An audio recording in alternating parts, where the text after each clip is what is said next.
suffered from chronic insomnia like many moons ago in my sort of later 20s. And it was incroyable, as they say in French. And in the cell is the mitochondria, which creates the ATP, which creates the energy for all the cells to do their thing. My sleep is so much better since I got that. Your HRV will actually go up a little bit if you have that. Hello and welcome from Nice, from this very special show. I'm down here for a few days and her name is... Ali Francis, and his name is Stephen Conway, and today we're talking all things energy. So if you are lacking in energy and struggling with energy, today's show is all for you. So Ali, first of all, what's been your experience with energy and lack thereof? Also, what are your top tips for increasing energy? Okay, well, basically, energy is something, to be quite honest, that I've always struggled with. And that is partly because I suffered from chronic insomnia like many moons ago in my sort of later 20s. And it's always been something that has affected my energy, like unbelievable. There's nothing more that affects my conscious waking time as good quality sleep. But it doesn't really stop there, because over the years I have been studying Ayurveda, yoga, yogic science. I studied beauty, nutrition, the whole thing. But what I've realised is over the years, and what I've learned from a lot of my teachers in Ayurveda, is that you need energy to go into a deep sleep. Did you know that, Stephen? I actually do know that, having, like you, had many years of challenged sleep. I get that completely. Yeah. So basically, if you can imagine the whole load of biological maintenance that your body needs to do at night, of course it needs energy to do that, because if you think about it, the body is in constant movement. It's 24 hours a day, trillions of cells doing their thing. And if you don't give those cells enough energy, which obviously comes from food, which I'm going to pass it back to you again in a minute, Stephen, with food, then you won't have enough of the energy for all the cells to do their thing at night, and you won't be able to go into a deep sleep, because it's the energy that transports you down into a deep sleep. I don't know if you've ever realised, Stephen, or noticed, I'm sure you have, when you're very, very highly stressed, what happens? You probably don't actually go into a deep sleep. You sort of lay in that sort of a bit dream, REM. You actually don't seem to have the capacity to sort of drop into a deep sleep. Have you found that? I definitely do. and I know it's also affected by my environmental factors as well, which I will come on to. But yeah, absolutely. Yeah. So basically you need enough energy from your food, but not just from your food, from the balance that you have all day. So if you're completely exhausted all day and you go into the evening completely exhausted still, even though you're so tired, because I have quite a lot of clients that come to me and go, I'm so tired, why can't I sleep? And I go, well, therein lies the problem. Because what you need to do is you need to build up your resilience. And we've got other shows on resilience, and we'll put a link to the show on resilience somewhere around here, you'll find it. So you need to improve your resilience. So I will come back to that. But Stephen, talk to me about a little bit about food, a little bit about the effect of food on your digestion. Well, actually, that's it's good timing, actually, because we're at the end of, today is the last day of 5 days here in Nice, which has been fantastic. The food has been amazing. But I have let myself go a little bit. Surprise, surprise. Oh, surprise, surprise. What a surprise.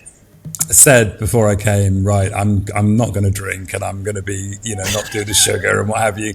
And here we are, 5 days later, having lived the bon vivant lifestyle, Oh, drinking dear. plenty of French wine, having the crepe, the Nutella and banana crepes with my daughters, and just generally eating very, very lovely food, but probably far too much, and definitely too much alcohol. And interestingly enough, I can really feel it although I've actually slept really well here, which has been fantastic. I can really feel it in my energy levels. They are certainly much lower today than they would normally be. And so it's good to be completely aware of that. I know what I need to do to reset that, and that is when I get back to the UK, I'll do a 1 to 2 day fast just to clear out the system, and also if I then get back onto a low, for me, the starting point is a low carb, low sugar diet, so eating lots of protein, not lots of protein, but eating protein with vegetables generally is my meals, and then having fat as well in terms of avocado, olive oil, coconut oil, butter, and that then just stabilizes my blood sugar to the point that I then am able to then sleep well.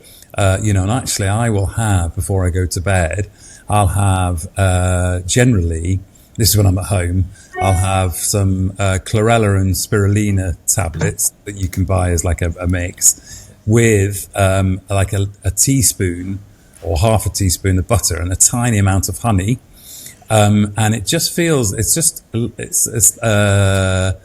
like it just gives my brain enough nutrition through the night to not wake me up, and to then wake up feeling rested.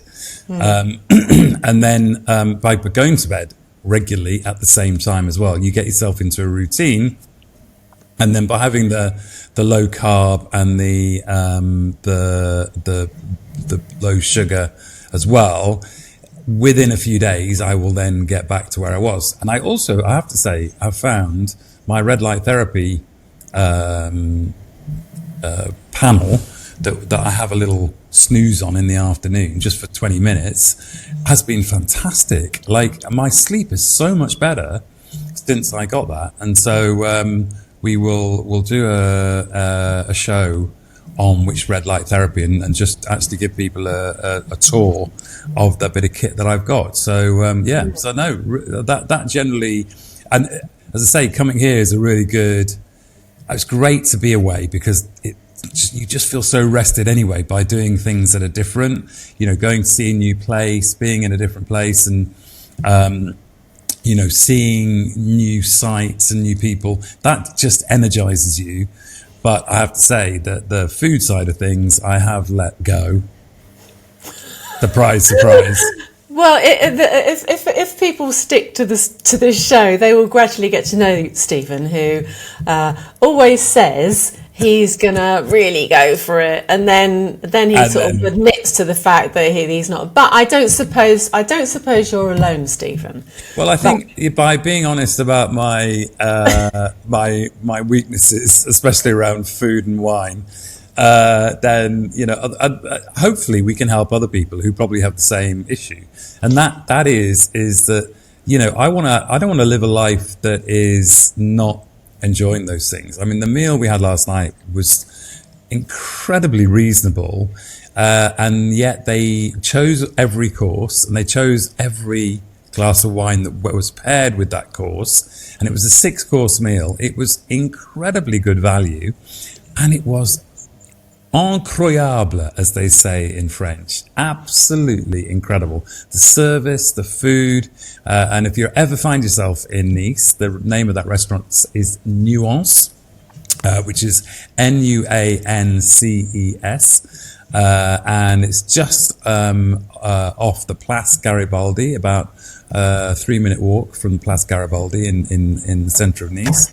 And it was spectacular. But as I say, having had a few days of the crepe and the Nutella and the wine. But as I say, I don't want to live a life, and I don't think many people watching this want to live a life where you are completely pure, because I've done that. And what happens is I then end up falling off the wagon after a period of time, and I fall in so much harder when I've been abstained for a really long time. Whereas if I just do my, as you keep saying to me, moderation, even in moderation. Yeah, but you don't. The moderation, your version of moderation. Slightly different. Is not my version of moderation. Not that mine's perfect, but anyway, going back to energy, and you were talking about the food. Energy. A lot of people may or may not have heard of ATP, but ATP is basically the energy that's created in the cell. So what happens is the food that you eat becomes the cells, and in the cell is the mitochondria, which creates the ATP, which creates the energy for all the cells to do their thing. There's a couple of things here. The first thing is the quality of the food that you give your body. It's the energy that your body needs to digest the food, which is a big thing, because your digestive system actually uses so much energy to digest food, which is why when you eat a big meal that you tend to feel a bit tired. You don't feel that energetic after a great big Sunday lunch, right? You feel a bit kind of like, oh, I've got to sit down. It's because all the energy is in your gut and it's there digesting all the food. So it's how easy are the foods that you're having to digest? How much energy is your body needing? So for example, yesterday, I very, very rarely eat pasta. And I ate pasta and I was so exhausted after eating the pasta. Because normally I would eat like a plate of vegetables, maybe some, because I'm vegetarian, maybe some either an omelette with it or a bit of parmigiano on the top or something like that. But it would be, the bulk of it would be the vegetables. And of course, that's much easier to digest. So in terms of energy, the body needs a lot less energy to digest that. So the quality of the food, the amount of energy that your body needs to digest the food, dictates the quality of the ATP that comes out of the cells, the energy. So going throughout your day, when you actually end the day, depending on how much energy you've actually got left, depends on how well you sleep. And one of the things that I really notice and that I try to recommend people do if you have time. I know it's not possible for everyone if you don't work at home, but actually that sort of nap in the afternoon, because why notice it? If you have something that measures the stats, you'll find that your HRV, which we talked about in another episode, we can't do everything today, but your HRV will actually go up a little bit if you have that little nap in the day and you re-energize yourself. You give your body a bit of a chance to recover.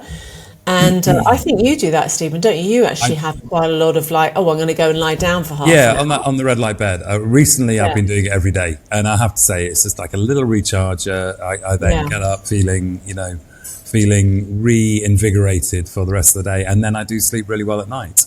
Yeah. But I'm sort of want to question that. So what you're saying to me is my croissant, my pain au chocolat, and my Nutella are probably not ideal for my energy production. Is that what you're saying?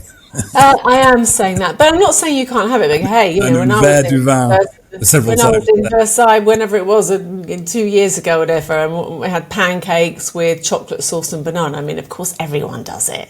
Yeah. If you just, it's good to understand how your own body works. It's good to understand the effects of everything you do on your body, and the only way you can really understand that is either feeling, how do I feel, like physical awareness, or B, have something that measures the stats. It's the two things. Very nicely to. Sorry? I said that leads on very nicely. It's something you're testing at the moment. I'm actually testing out the Whoop. Okay. And I have tested out the Aura ring, I've tested out the circular ring, and now I'm testing out the Whoop. I'm actually very interested to try that, actually, Right. because I did try the Aura ring or Aura ring. I'm not quite sure how you pronounce Yeah. it. But I am actually very tempted to try this Whoop because you're saying you've had some really good data, haven't you? Yeah, so I think it would be good to have a whole session on it. But just as an overview, the stats are really detailed. They're much more detailed than anything else I've tried. That's great. And you just wear it on your wrist, is that Yeah, right? it's on the wrist. It's on the Okay. wrist. Yeah. Basically, it's on the wrist. You can Okay. actually change the strap. So I need a more glamorous strap, but Okay. whatever. Yeah. And it takes quite a lot of time to actually sync. So Okay. it syncs, but it syncs in continuum. Okay. So whatever you're doing during the day, and it picks up. So if I, for example, I have my yoga practice in the morning, then I go for a power walk with the dog, and it knows that I do yoga, and so when I'm doing yoga, my thing will sync and it will come up. Oh, I've been doing some yoga. Oh, it's the walk. Wow. So I find it really, really good, and it's monitoring the strain levels which relate to the HRV. And as I was saying, just having a nap the other day in the afternoon, I slept so much better in the evening. My HRV went up. So what I'm saying really is actually monitoring the stats. It's so inspiring to see an improvement, and it keeps you going. I find it really keeps me going. And actually, I'm actually now really into my power walking again. Years ago, I was still always power walking because I used to be a fitness instructor, and then it dropped off. Then I did power walking. Then all I've been doing for the last 20 years really is yoga. I've not been doing much else. But since I've had the Whoop, I'm going, oh, I need a bit more cardiovascular. And I might even start going to the gym, because I noticed Mark Hyman, who has a very good podcast, he was talking about the fact that he was a yoga teacher. And like me, he's early 60s, right? So he said he was just doing yoga, and now he's gone, I need to do some strength training. And it's really transformed his life. And the Whoop will actually give you the stats on the strength training, or whether it was the fitness training, or whether it was the yoga. So far, a week in, I'm finding it really useful. So I think if Stephen's bound to get one, because if I got a gadget, he's got to get a gadget, right? Well, I have an Apple Watch, and I'd be interested to know how the data compares to that. But this sounds really good, because that's one of the things I don't do enough of, is tracking. Like, for example, this week, tracking the fact that I've not exercised, tracking the fact that I've eaten differently. What does that do to the system? And what is the effect? And also, when I get back, what is the effect of, doing more cardio, increasing my weight or whatever? I'm very, very excited to see what data you come up with. And I think that's worth spending one of our podcasts talking about, actually. Yeah, I think it's good, because now, of course, I think Aura was the first really decent one, and then sort of circular came in. But I think circular is more of like a budget one compared to the Aura one, and I wasn't having that much success with it, but I'm sure they'll improve. And now, of course, the Whoop is really very sophisticated. So I think that's become much more sophisticated. So it's like a version 4 or something, is it? Or version? Yeah, it's the version 4. So I think they're giving Aura a run for their money. Good. The other thing about the Aura ring is I find the Aura ring it's quite a big thing to have on your hands. Yeah, I think I'm not a big fan of rings, as you can see, and I find it's a bit clunky. So whereas the Whoop sounds interesting, because it's just be hidden under your... Yeah, it's on the wrist. Yeah. I mean, in terms of comfort, I find the ring more comfortable than the Whoop. Okay. I find I'm conscious, because I'm quite slim. I'm wondering whether the ring's maybe better for women and the Whoop better for men. Is that what you're saying? Well, not necessarily. I'm just saying that because I'm quite slim, bony if you like, slim. I'm just sort of I've got to get used to wearing it, because it's not small. Whereas if when I had the ring on, I was completely unconscious of it, but I'm actually still conscious of it. But I guess it's early days, yeah. So I think, yeah, give it a bit more time. I'm only a week in, and then we can have a good old conflab about stats. Yeah, and I think we could show do people the one difference. on the red light therapy as well. Anyway, Yeah, that's good. it. We've run out of That's it time. for today. So it'll be interesting to see, because obviously this is pre-recorded, and see whether this has worked as a episode from around and about, because it's one of our dreams, isn't it, to travel the world and do Absolutely. the podcast from wherever. So it's a goodbye from her. And it's a goodbye from him.